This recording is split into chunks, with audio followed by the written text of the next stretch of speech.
teachers are seeing kids more than their parents are. So how can we model, even as parents, how are you modeling when you're angry, when you're frustrated, when you're upset? What are you doing to regulate yourself and get yourself into a better place for your kids? Because they're always watching. They're learning how to adult. They're learning how to grown up more than any content that we're sharing. What's up? Welcome to the AlignUs podcast, a transformative journey into the world of wellness and philanthropy. I'm your host, Dr. Nikhil Sharma, and I'm so grateful to have you guys here with us today. All right, let's get this show started. Today we have a very, very special guest, Annabelle Williamson. She's going to be joining us for this great series that we're doing on teacher and student wellness. In today's episode, we're going to be talking about something called social and emotional learning and how we can nurture that in the school environment. Welcome, Annabelle. Thank you for being here with us today. Thanks for having me. Yeah. So excited to be here. Right on. Before we get started in this topic, can you just give us a little bit of your background and your professional history? Yep. My name is Annabelle. Most people call me La Maestra Loca. That means the crazy teacher. I was gifted that name actually when I was living in China and teaching in China. Crazy in Spanish and in Chinese is not necessarily a good term. It's like unhinged a little bit, but I love it. So I decided to embrace it and make it like my business name when I came home. But I've been teaching for 12 years, started in Denver Public Schools. I've taught in public, private, independent, charter, all across the board. I've taught elementary, middle, and high. Majority of my career has been in middle, but now I've moved to upper elementary, and I'm super happy. I teach at Morris Jeff Community School here in New Orleans. All right, well, thank you, and welcome to the podcast. And for those that are listening, get ready. It's going to be a little bit of a wild ride, but you're going to learn a lot, and this is just going to be great. So social and emotional learning, I honestly, until you had mentioned that term a couple months ago, I had no idea what that was. And I started doing a little bit of research on it, and it seemed like an amazing thing and something I wish I had back when I was in school back in 1999. It would have been something that would have been greatly helpful for my own personal development and growth. What is social emotional learning? So I'm super excited because I actually am working at a school now, Morris Jeff, where I work.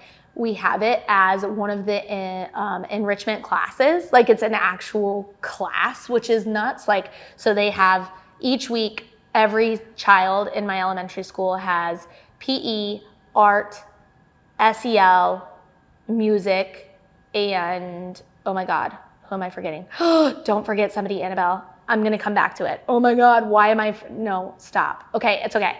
I'm going to get it. It's okay. But SEL is built in as an actual class. So my son just started pre-K, and the other day he came home with this amazing, it was a bucket. And I said, what is this, bud? And he said, we learned it in SEL, SEL. And he was doing this chant. And I said, oh, that's so cool. What is the bucket? And he said, it's my happiness bucket. And it's, I had to draw and fill it with things that bring me happiness and bring me joy. I said, I love that. So already at pre-K4, really having to think about what are the things that bring you joy, which is great. But, as the kids go on, I know last week, Miss Frazier is the educator. She's phenomenal, and I'm trying to push her to start a side hustle because she has so much experience to share with teachers. But sometimes it's just talking to kids about settling disputes in class, something that's hard. As you're growing up, obviously friendships change, relationships change, there are conflicts. Now with social media, there was huge bullying, cyberbullying issues over the summer, but there's a designated class to be able to talk through some of those things and heal friendships and relationships, talk about emotions, talk about feelings, give students the tools to verbalize what they're feeling, how they're feeling, and recognize that all feelings are valid. Mm-hmm. But not all schools have SEL as a class, but teachers have seen the need for social emotional learning and teaching in all of our classes, especially post-COVID. There were things I was doing pre-COVID that I didn't even see as SEL that I realized ooh, I gotta kick this up a notch when we came back because there's such a huge need for it right now. So is SEL something that is that something that's done on the county level, that decision's made on the state level? How is that, how can that be implemented so that every school is teaching that as a part of the curriculum, just like you're teaching mathematics and English, because again, growing up, man, how amazing would it be to have a class that taught us how to handle life, right? How to handle life's adversities, how to better manage our emotions. This is something that I've been thinking about. Like, I was thinking, like, man, it'd be so great if schools had this. And then now I'm seeing that, there is a class for this, but it just doesn't seem to be something that's widespread. Yeah. I think, I don't know what it would be. I think our school, I don't know whether it's because we're an IB school. IB stands for International Baccalaureate. But like, I think it would be almost at the school level. Like, are you going to build this in as a subject, like an enrichment, whatever it is? I remember it's library. Library is the other one, and Miss Blom is amazing. But I think that it really comes to, like, what is it that you're valuing as a school? And do you see, like, a need for every child needs, like, serious social emotional learning, like an intentionality around teaching it. And it can be as simple as, like, at the beginning of class, every single day, I have an SEL check-in. I call it an SEL check-in. Kids know it's an SEL check-in. And all it is, if you can Google this, you can find hundreds of these. Google SEL meme, M-E-M-E, check-in. And you're gonna see, like, a grid of 9 boxes, and it might be like SpongeBob or dogs or cats or llamas or whatever, and they're all doing a different emotion, showing a different emotion on their face. And it's an opportunity for kids to show me, like, where they're at, right? What I am doing is I'm scanning the room. I'm not looking at every child. I'm looking for 2 numbers that I already know in my head are either the really down looking one, the one that looks really down or tired, and the one that looks really angry. So all I'm doing is scanning my room, because my kids show me on their fingers. They hold up a 9 if they're feeling 9. They hold up a 2. I teach, my blocks are like 45 minutes, so they're short, but my colleague Berta Delgadillo, who does a ton of work around social emotional learning in her Spanish classroom, and she works with high schoolers, she actually has, every kid has a whiteboard in their seat. We are all deskless. We don't have desks, but they have a whiteboard, and they have whiteboard marker, and they write down their number, and then they say por qué, because, and they write why they're feeling that every single day, which I think is a really special tool too, to give them, like, the voice of, like, explaining why. But all I'm able to do is scan the room. And what's even more important is, like, some of the times I already know who's going to put up those numbers, because another piece of the social emotion part that I do is I stand at the threshold of my door every day when kids come in. I'm always at the threshold. And this is when I taught elementary and they come in as a line, or when I taught middle and they come in sporadically, one at a time as the passing period happens.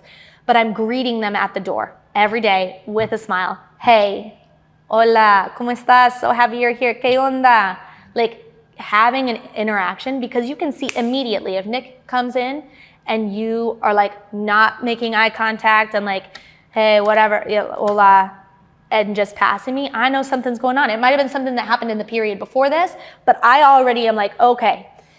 Because if we are more in tune to what the emotional state is of our kids, we're more aware of, like, what am I going to be able to teach you today? Because if your affective filter is up here because of something that happened, there's nothing I can teach, nothing that I'm going to say today is actually going to go in. And if you see a whole class is like that, you're able to just go, okay, well, we need to start with some mindfulness. We need to start with some breathing, maybe, like, even a, like, connection circle where we can talk before we even touch content, because content isn't gonna happen if everybody's in a state of, like, frustration or anger or sadness or whatever it is, you know? I mean, that's beautiful. Exactly. Again, it's awareness. Another tool that we can use to help ourselves become aware of those who are around us, to help better support them and what they need that day. It's not like we are always I feel like we can be on autopilot all the time and just assuming everyone is ready to receive information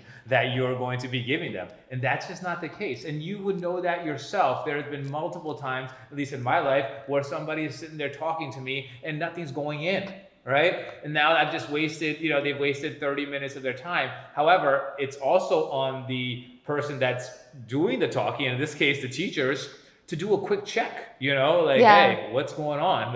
Let's do an SEL, a quick lesson on that to kind of see where we're at, right? Yeah. And I feel like it would just make for a better day for not just a teacher, because obviously would be less frustrated knowing that what's going on with their kids, but also for the kid themselves, being allowed to have a little bit of a break because, hey, something has happened and I need some time. Yeah, that's another thing. Like, I have in my school, it's required at my school, and it was required at my last school that also had a deep awareness of like social emotional needs in kids, a calm down corner, and you should and can have these in high schools too, not just in elementary and middle schools, but I call it la zona de calma, like the zone of calm, and kids can opt into there. Like I had a kid yesterday who walked in and said, hey, can I just go take a nap for 2 minutes? And I said, yep. Like it's there. They can self-opt into it. There's a timer there. There's fidgets there. There's, I have breathing, guided breathing activities taped to the desk that they can follow.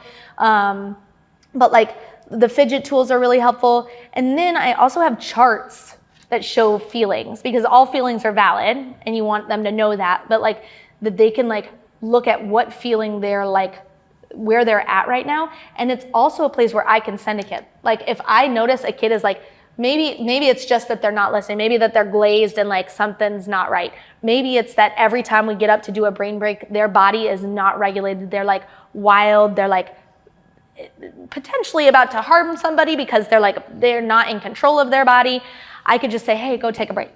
And one step further, if they are choosing to not listen, choosing to be like apathetic and disrespectful and like not following expectations, I could say like once my ladder, I don't call it a discipline ladder or a consequence ladder, I call it a ladder of support. Like what am I doing to support you to meet expectations and to like collaborate in this space, because we are a community. I'm not like trying to be in a position of power, but like collaborate with my kids. Like if my ladder of support reaches the point where like I need you to go and take a break and fill out a reflection, the questions in the reflection are, how are you feeling right now? What happened? What happened before this to make you feel that way? Because sometimes it's not even that they don't want to meet your expectations. It's that somebody in the last class did something, got them in trouble. They're worried about being called home, like somebody's going to call home to their family member who just got out of the hospital. So their brain is like in another place and could care less about the lesson you are teaching right now. And their ability to like be able to tell that in that take a break spot, where they're able to take a break without without consequences, without like you're missing, because it's not a lot of time, but that is so powerful. That's a gift. That's social emotional learning in and of itself, right? For the teachers out there, take a look at Annabelle's website, www.lamaestraloca.com. You will find great resources and services available to you. Annabelle also has a growing podcast called Teaching La Vida Loca that you can find on her website as well as Spotify, so make sure you check that out. You can also follow AlignUs on Instagram, Facebook, YouTube, Twitter, TikTok with the handle @AlignUsWorld. And to energetically donate to the YouTube channel, make sure you hit the like and subscribe button. It'd be greatly appreciated. Remember, that is a large collective of positive energy. We can help awaken each other to live our best lives. Now back to our podcast. And so, you've obviously explained very passionately what social emotional learning is, and how we can all listen here, how important this would be for every student that's elementary, pre-K all the way up through high school, how important of life lessons, or life things that we need to learn at a young age, how valuable this tool is. Yeah. So what would you recommend to a teacher where there is no SEL class Yeah. available at their school, or there's no curriculum built in for that? What would you say to a teacher on how to implement SEL on a daily basis where there can actually be some progress that's made? Yeah, I think it can be simple. It doesn't have to be complex. It can be as simple as check-ins, like an SEL check-in at the start of your class. It can be, how does this make you feel? Whatever it is that you're doing. Like if they are taking a test and afterwards you want to write a question that has them reflect on emotions or how they're doing right now, or anything that gives them space to talk about feelings and for you to be able to validate those feelings, whether it's about your class or outside of class, it's taking that time is showing a level of care and respect that is so human and so validating and important. I think that oftentimes kids may feel that school is a place to sit and get, and school is a place where like, oh, you gotta go and all these things. But really, if they know like they have teachers who are in tune and want to know, like, no, who are you? How are you really doing? And taking the time to like know them on that level of care is something that is going to impact you and your day-to-day more than you realize as well, because when they know that you're caring and showing that kind of level of care and respect and in tune to like their emotional needs, they're far more likely to buy into your class and what you're doing because you're showing that care to them. So they want to like reciprocate. But like, is that something that you would encourage the teachers to do with the students in a group, or like one by one? And if it's one by one, individually, like when will they have time to do that? Yeah. I think that we have no time as teachers. Like, let's just be clear. I'm not saying that you have all the time in the world. I think that it's a balance. I think that it is far easier for me now to talk whole group about our feelings and how we're doing, because I've taught at this school for 2 years now. So a lot of the kids that I'm seeing, I had last year. Like most of my fourth graders, I had as third graders. Almost all of them I had as third graders. So I'm able to start the year with a connection circle if I want to just talk about how we're mentally dealing with whatever, if some huge event happened, right? But it's not necessarily a good idea to do it whole group if you don't have the classroom community established needed in order for kids to feel safe to share in that sort of way. So it's more important in that sense to do it on an individual basis. Now, I teach 156 kids a day. There are elementary teachers who teach music who teach 800 kids in a week, right? Classroom teachers see 30 kids a day. They often are more in tune than anybody to the social emotional needs of their kids because they see them for the bulk of the day. But even if you're focused on what I do is 2 students a week for a relationship, and I always pick the kids who are most challenging, the kids who have the biggest personalities, who literally decide whether my class is going to go well or not go well each day, to chip away at building a relationship with them and making sure that they know that I am a person that they can trust in the building. And it takes so much time. It's not like, okay, 1 week, one and done. It takes so much time. But like in that way, it is more manageable for us to be in tune with kids and letting them know that we care. It is more manageable when it's just 2 kids a week or whatever you want to do. But it has to be intentional in a way that each kid feels seen, heard, valued, loved, cared for, and empowered. You know what I mean? It's I'm not saying it's easy. Like teaching is, if you're listening and you're a teacher, you already know this is the hardest profession in the world. But you also know that building relationships is the number one most important thing of what we do. I have a question. Yeah. Well, that's several questions, but this has sparked like a little bit more of, something inside me to wonder, is this, How are the relationships between parents and teachers when it comes to communication of what their child is feeling like that day? Meaning, like, for instance, obviously, if I'm a parent and I have my kid and last night something really, he was acting off, he's not in a great mood, but I'm going to help relay that message to the teacher to let them know, hey, he's not feeling well, like something's not right, I don't know what it is, he's not talking to me now. Like, do parents have that like communication line to the teachers these days? And I'm not well aware of how often the communication occurs, but does that happen? Is that something that you would encourage parents to do, to let their teachers know that morning that, hey, Ricky's not, he had a long night last night, he didn't sleep well, this morning he's acting really cranky, and just be mindful of that situation? I'll say there's so many layers to this question. It's such a good question, especially because your listeners may not just be it could be anybody, right?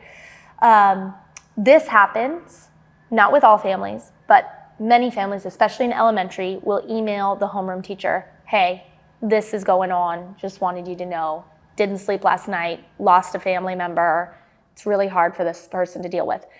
However, I know of one parent in my entire career so far that copied every teacher that child works with in the day. Because, hi, I'm the Spanish teacher, I see your kid every single day, am I getting that email? No. Is the homeroom teacher, do they even have the capacity to email every teacher that they interact with in the day? Probably not. But are they taking that knowledge and, okay, thank you, now I'll know why they're not regulated or why their emotions are. Do they remember to tell me in passing? Sometimes. So one thing I'll say is, hey, if you're communicating, remember to copy every teacher that you can think that your child might interact with. We value that information. It's so important. Second, teachers are often emailing or calling, hey, this happened today. It happened last week. I had a kid who was really defiant, putting his hands on other kids, was really unsafe, like totally irregulated. Nothing I could do really helped. I found out his mom was in the hospital the whole entire week before. Like his home life is totally disrupted right now. And it was like and she was like, I'm so sorry, I didn't think to notice. However, that communication seems to stop around middle school. And we need to remember, kids are kids. Our high schoolers, our juniors and seniors are children in grown bodies. So like, if there's something happening or that has happened that is going to affect their mental and emotional state, just because they're in bigger bodies that maybe regulate differently or like display their emotions differently, knowing that, think about how much easier it is for us to interact, engage, and even support that child. On the opposite side of that, you asked like, how much communication is there, right? Yeah. Talking from a teacher's side of things, one thing that I do at the beginning of the year that I started a few years back is in my student survey, I always do like a back to school student survey. One of the questions I ask is, how do you like to receive praise? Because, I'm like a words of affirmation, my love language, I want them publicly. No, that is so important to ask. I've been doing the same thing with my friends as well, and letting them know how I like to be communicated with. Yes, it's so, and God, how impactful it is, right? It's huge. Like if I know how to praise you, and I know whether they want a phone call home or literally say no phone call home, then I know, okay, maybe the communication, like I need to be asking first. Another question, the follow-up question is, who do you care most about making proud in your life? Great question. Sometimes it's a coach. It's not a family member, right? So if you have that information, you know that coach may have more insight than a family member if they said no phone calls home. That coach may have more insight into what's going on right now to make this child feel so combative or so toxic in your space. So like, again, it takes time, but honestly, Google form. Like I put that thing in a Google form, and then I have that data at the beginning of the year. I can real quick see, oop, this kid hates public praise. Do not praise them in front of the class. They love a little note, or they love a email home, or whatever. I just think, there's so many layers to that question. Sorry. No, that's beautiful. No, because at the end of the day, this comes down to what's best for the child, right? And that requires a lot of effective communication between the parent and the teachers, and then with the student himself, because they want to feel a part of this and not be surprised by communication that's going on behind their back, and so it's a team effort, right? Yeah. And so I think that's extremely important, and so with this SEL, which I love, and I'm hoping people out there are listening and that they're going to start using it in their schools, and it becomes a big deal because, again, we need the tools at a younger age to handle life's adversity. And so how do you measure progress in SEL? Are there, there's not like a letter grade that you typically give, but how do you measure a student's progress in this field? I think as a mom, it's measured in a similar way that I see with my son right now, who's dealing with like toddler tantrums and stuff, right? So like I see him using coping tools that I'm teaching him more and more, and that's the progress. Like when he's in the middle of this tantrum, if I can say, do you want to breathe, or do you want a moment to yourself? Do you want to hug yourself?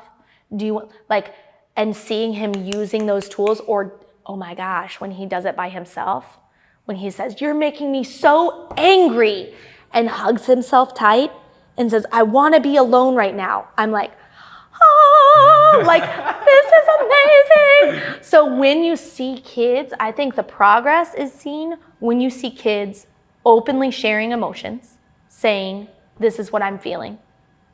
That's progress. When they're saying, I need to take a break right now, that's progress. When they're coming to you and saying, oh my God, Maestra, guess what I did the other day? This happened at home and I used that breathing trick you taught me. Like, that's progress. When they are taking these tools, that's bigger than anything I can teach them in Spanish, right? Like when I'm giving them those tools to deal with adversity, to deal with like challenges, and to recognize and validate feelings of anger, of frustration, of fury, of rage, of deep depression and sadness, but have tools to be able to navigate it and like come to a better headspace, like win, Yeah. I don't know. Love it. No, that makes sense. So we are coming to the end of the podcast. What takeaway would you give about social emotional learning to the teachers and to the parents, to the students out there that that can empower them to continue using this, and it's as a very effective tool for growth? I think you cannot put a price on how important it is to make the time for it. Because ultimately, the content that we're teaching, kids are not going to remember. We have a just graduated high school student in the room with us, and if I asked him to tell me about his favorite lesson from English language arts his freshman year, guaranteed, we don't remember individual lessons that were taught or content that were taught. What we do remember is how our teachers made us feel. Each of us, we can remember our favorite teacher and how we felt in their space. We can remember our most dreaded teacher and how they made us feel in that space and the visceral reactions. So you can't put a price on the importance of taking time to talk about emotions, to be honest and real about yours with them, and as an adult, have that vulnerability of modeling what you do when you're frustrated, when you're upset. Because ultimately, again, we teachers are seeing kids more than their parents are. So how can we model, even as parents, how are you modeling when you're angry, when you're frustrated, when you're upset? What are you doing to regulate yourself and get yourself into a better place for your kids? Because they're always watching. They're learning how to adult. They're learning how to grown up more than any content that we're sharing. So take the time, make the time, do it. and any challenge that you have for our viewers and listeners out there. And by the way, for those parents that are listening that don't have social emotional learning in their school, this is a time to ask your kids about that, and then you guys have a voice, you guys have some power. Wouldn't you want your kids to be able to be equipped with these tools, to be able to better handle life's adversities? Most of the parents, it's unlikely that you guys had these tools growing up, so you can see the value and the importance of them. All right. Yeah. For teachers, I would just say, start searching, literally Google social emotional learning in and whatever content you teach. And there's going to be so many resources that come up. Look for the free stuff first, see what feels good, and start implementing even 5 minutes of it in class and see how it feels, and watch how it impacts your relationships with kids and how they engage and interact with you. Because I promise you what you'll notice is profound connection. When we talk about being aligned with our kids and connecting, the impact will be greater than you expect. And then email me and tell me about it, because I want to know. Thank you for tuning into the AlignUs podcast, where we inspire a world of wellness and philanthropy. You can connect with Annabelle on her Instagram, Facebook, Twitter, YouTube, or Threads account at La Maestra Loca, or find inspiration through her website and blog, www.lamaestraloca.com. She also has a growing podcast called Teaching La Vida Loca.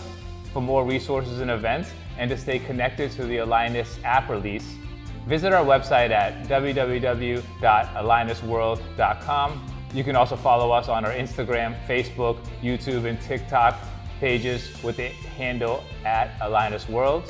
Until we meet again, stay aligned, stay connected, and stay anchored into the power of unconditional love. Namaste.